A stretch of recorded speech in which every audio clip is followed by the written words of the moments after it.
राधे राधे दोस्तों, मेरे दिन की शुरुआत होती है पटना की इन सड़कों से और मैं आज जा रहा हूँ कुणाल सर से मिलने, क्योंकि मैं हूँ पटना में अपनी दीदी के घर। मैं, दीदी और जिया जी और मेरी भांजी जा रहे हैं कुणाल सर से मिलने उनके घर।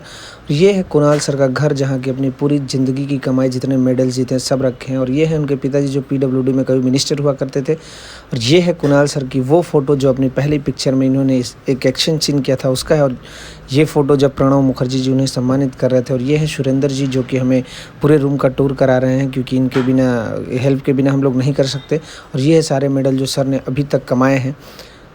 फिर उसके बाद हम लोग निकल जाते हैं पटना टूर के लिए बाइक से, और सुरेंद्र जी हमें लेके निकल जाते हैं स्टूडियो के लिए। और हम लोग चलते चलते, काफ़ी धूप है तो धूप बहुत लग रही है, तो हम लोग एक ब्रिज के पास रुकते हैं और पीते हैं नारियल पानी।